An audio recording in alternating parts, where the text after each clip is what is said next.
Okay, there's the green light. Hey, good morning. Y'all know what time it is, right? Win. This guy so much sack. He protect, he attack. This I see it playing, but I don't hear the audio. a rocket, a ranches. Got it? Got it. Oh, jeez. I don't know if that came through or not. Let's I'm gonna take a quick peek at something. Turn that. I'm gonna turn that up a little bit there, and let's try that again. Win. This guy so much sack. Oh dear. He protect, he attack. Are you hearing it? No more homo erotic, a rocket, a ranches. Got it? Got it. Oh, jeez. Okay. Well, it's alright. Let's roll with it. It's almost over.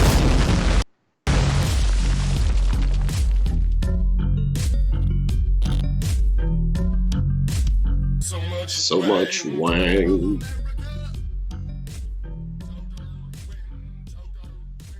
Oh. So, anyway, So much wang. so much wang. Yes. How dare you? Yeah. So And now that's coming from the person of the year. I'm extra crushed. yeah. Okay, so we got a whiny little teenager that just doesn't know anything about anything. Oh no, dude, she knows capitalism is evil. Right, and that's why she's working overtime to tear down millions and millions of trees so she can sell magazine subscriptions. I mean, to be fair, How dare you? to be fair, Time Magazine, like, this is a desperation move. Oh, yeah. Anyhow, but Well, we're talking about Time Magazine, right? Didn't they stop paying their contributors? a good percentage of them, yeah. And this is the same magazine that like said Hitler was the man of the year. I'm not real sure that that's a list I want to be on. Anyway, but I thought we were going to have a more lighthearted Totar Win this morning. Oh, you mean you mean a completely different subject? How's that for a What are Totar you doing Win? here in Somerville anyway? Honestly, my mom won't say it, but we're A what? completely broke. A what? And the only thing that's There hasn't been a ghost sighting in 30 years. New York in the 80s? It's like The Walking Dead. Your dad never mentioned this to you? It's just my mom. My grandfather died. My mom says we're just here to pick through the rubble of his life. So apparently we're gonna follow Egon's granddaughter. Uh-oh, Cameron, I've lost you. Where'd you go? I'm right here. I Oh. muted it so that yeah. You know what's really funny is this implies that Egon had sex. And, I mean, this is the same guy whose best joke in the second Ghostbusters movie involves straightening a slinky, which is not actually physically possible. So It does beg the question, was it with Janine? anyhow, but yeah. Yeah, hey, so for anybody that's not tracking, this is the trailer for the new Ghostbusters movie that's going to come out, and apparently it's going to follow. Yep. God, I still want to know what you were drinking when you put this together. Now, in fairness, I actually didn't put this one together. I just straight downloaded this one. Oh, and then just put the music to it. That's Yeah. Yeah, all I did with that one was add the Total Run music. so. Yeah, for anybody that's not tracking, this is snippets from the trailer of the new Ghostbusters movie, and apparently, all that stuff that happened in the 2016 not funny Ghostbusters movie is just not part of canon anymore. And so one of the things that we want to say as a Totar Win is that the fans won.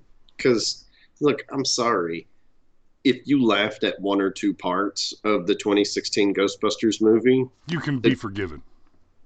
yeah, that doesn't mean the movie that doesn't mean the movie itself was not funny. But by and large, people hated it. And there's a really simple reason for that. Yeah, every time they could have made a joke, they made a political statement. Well, and they just talked and talked and talked and talked. The whole gag of the original two Ghostbusters movies was that they were exterminators who were learning on the job, and they got out over their skis, but there was nobody else to do what they did, so they kind of had to go through their own little hero's journey arc, save the city and all of that stuff. Right, and even though they may have actually been the wrong people for the job, they were the only people for a job that had to be done. Yes. So the Kind of movie sounds was like one of those. so the so the movie was largely played straight, and then the comedy came from the fact that average people would react the way that they reacted in the script. I mean, just so much of it. You don't understand the private sector. They expect results. I mean, that's funny, That's something that an academic would stress out about if all of a sudden they had no choice.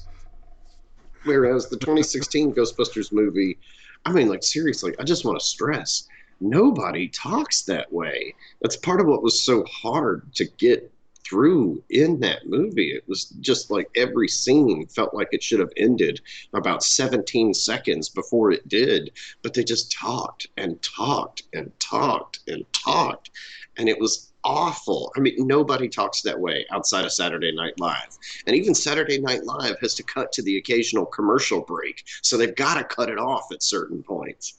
Whereas in that movie, I mean, good Lord, it probably could have been 20 or 30 minutes shorter and would have actually been a much more entertaining movie if it was. Of course, if you disliked the 2016 Ghostbusters movie, it's not because it was a failed concept that revolved entirely around, we're going to do it the Whammon way. And it just didn't translate onto screen.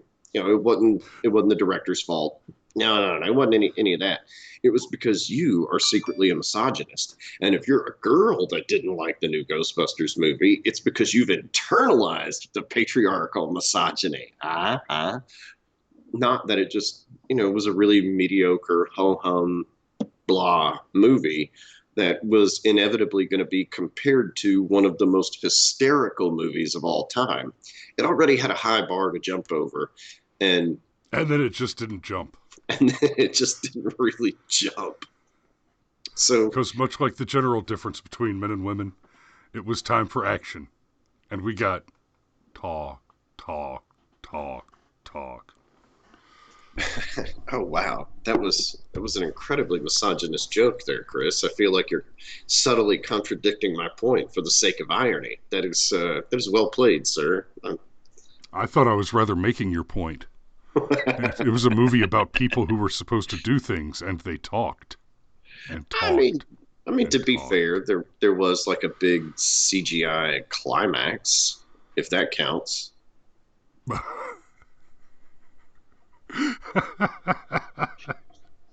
Sure.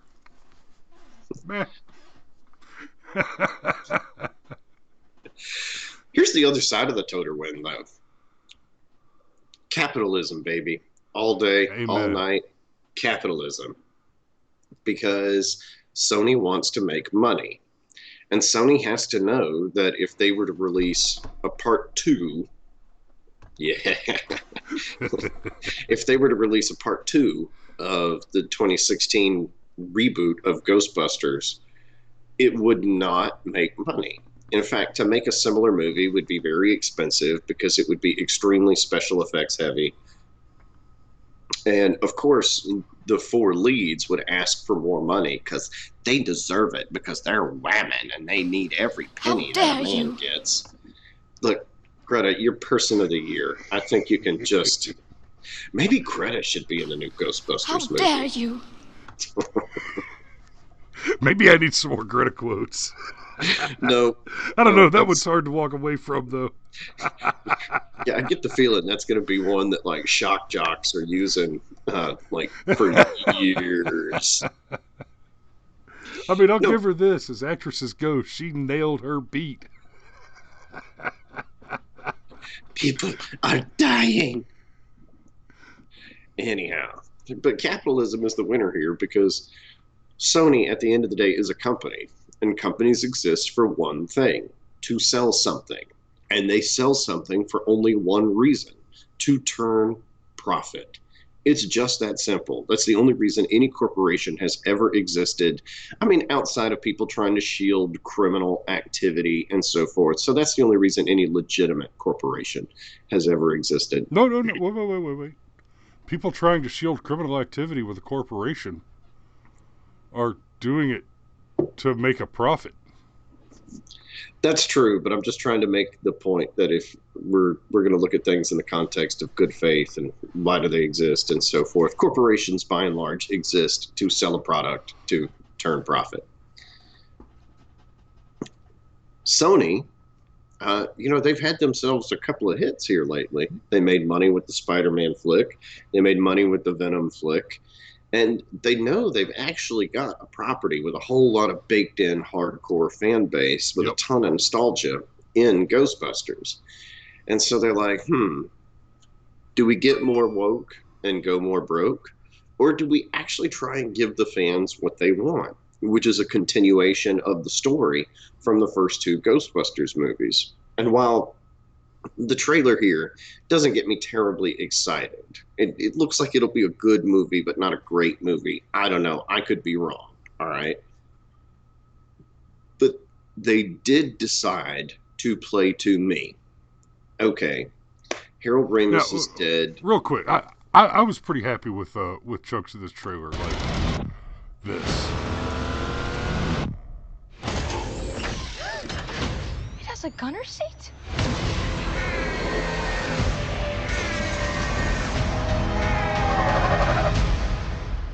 Yeah, I'm going to watch that. I'm going to watch the hell out of that. Fair enough. Fair enough. But the point is, the reason why you want to watch it is they decided to play to you. They said, okay, how can we continue this story decades later in a way that's organic, makes sense, and will appeal to the original fan base? So having the story revolve around the children of the original Ghostbusters is actually, I'd say it's a smart move, but I think it's more accurate to say that it's an obvious move. I don't even fault them for that. But it is the right move. Let's put it that way. And because of that, it's like, okay, then we need to go back to that style of writing. The trailer is played straight. Apart from the scene you just showed, there is nothing in the trailer to indicate that this is going to be a comedic film, that there's actually going to be a lot of dark gothic elements to it that were included in the first two Ghostbusters movies.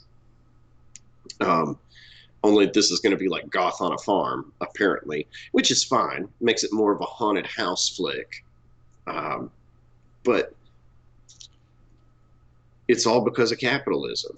It's because, well, we've talked about it. We've talked about how you're not interested in going to see The Rise of Skywalker.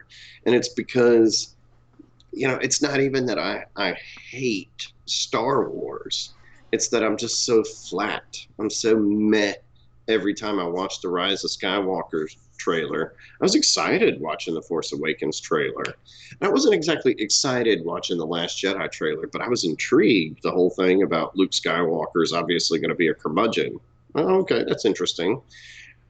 And then I saw it, and then all the stuff with Kathleen Kennedy and Rian Johnson and blah, blah, blah, blah, blah. The same toxic fan base that thinks Rey is a Mary Sue also didn't like the 2016 Ghostbusters movie. I think the thing that's the most appealing to me here is Sony decided not to insult their fans. Sony said, okay, our fans, they want more chocolate ice cream. Oh, God, we'd love to sell them peanut butter chip, but that's not what they want right now. They want chocolate. So let's see if we can come up with some new twists on chocolate ice cream. And that's why it's going to work. That's why you are going to go see it. I'm going to go see it. Don't get it twisted. I'm just not as excited about the trailer as you are. And I'm That's going all to it take is. my boy to go see it because he freaking loves the Ghostbusters movies. He likes the 2016 Ghostbusters movie. Why? Because it's Ghostbusters, sort And of. he's 5. And he's 4. Oh, and he's 4. My bad. Dude, I barely keep up with my own children's ages. No, it's cool. It's cool. Michael's not the largest of my children, but my children are large. It's easy to mistake them for elder than they are. Fair enough. Fair enough.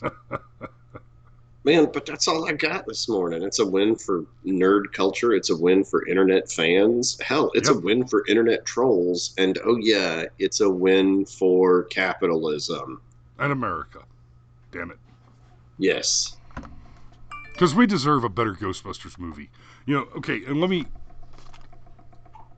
Seriously, there's just one wonton in my soup? Right. So, and it's... I want to see this. I'm happy they're making another Ghostbusters movie. But I got this. Here's a question.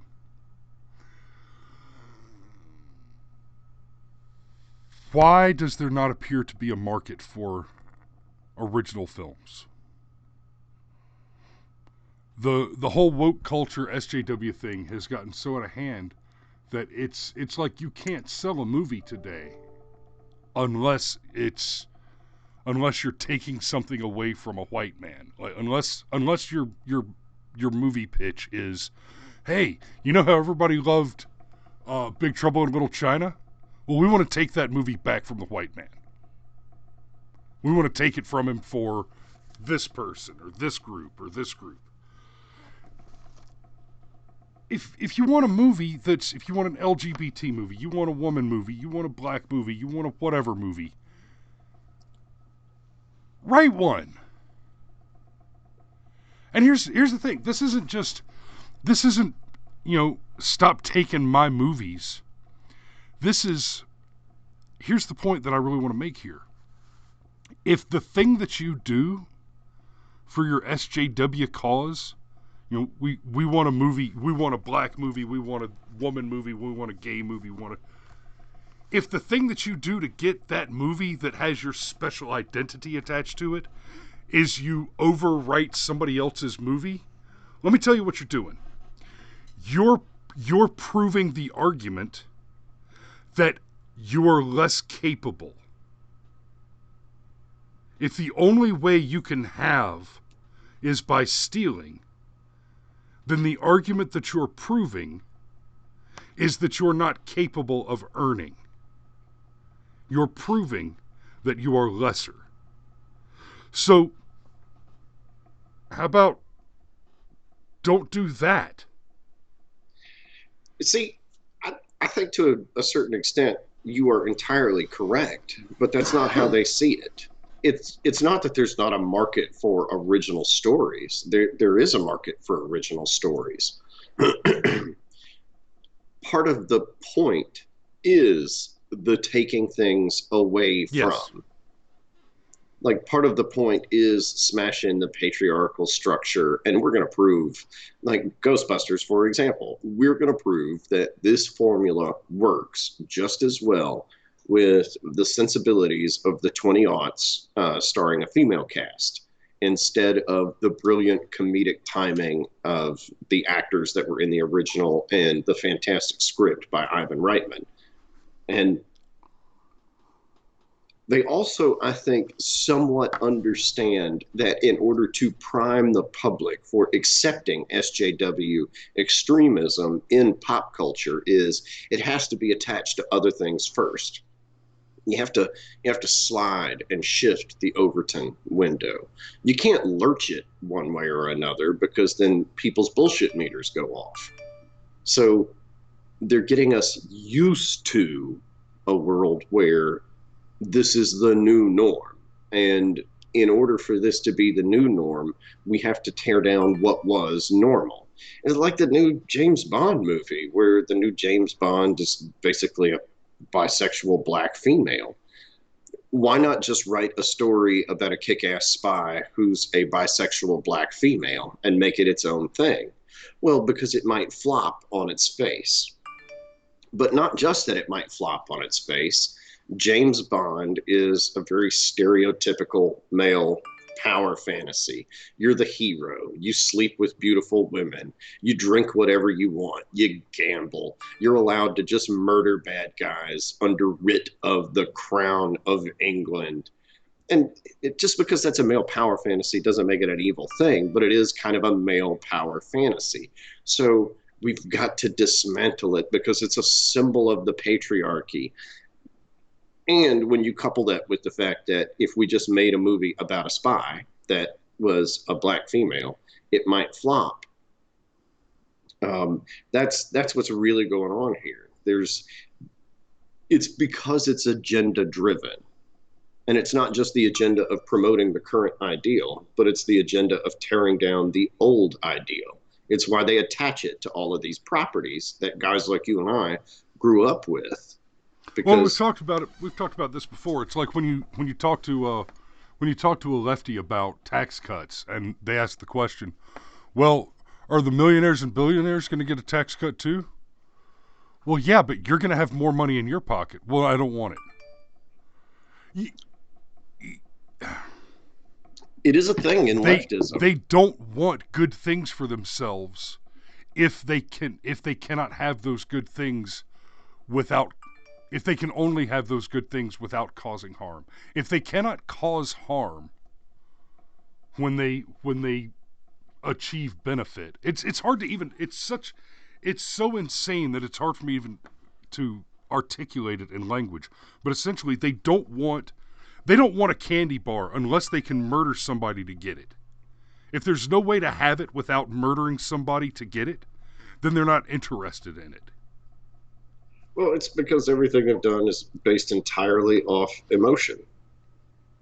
Like, it is what it is. And because they feel like the corporations and the white people and the rich people and all that are bad guys, something bad has to happen to them, or a good thing is not a good thing. But anyhow, we're over 20 minutes, and I strongly suspect that your audio might have stopped coming through when you knocked your microphone over. My audio? Can you hear me? Oh, maybe I'm wrong. Nope. Hopefully I'm wrong. Looks like I'm good. Because, God, if it did, then I've been just running my mouth to nobody for the past 10 minutes, I guess. But I don't think that happened. I'm still showing levels on the monitor there, so I think we're good. All right. But that's all I've got, too. So, hey, right. Be safe out there, kids. It's time to go to work. Yeah, I was watching the desktop audio levels, and when I spoke, it goes up. But then when you spoke, it did not go up. Yeah, that's because my audio is coming through. It's coming through the NDI. Oh, okay. Yeah. So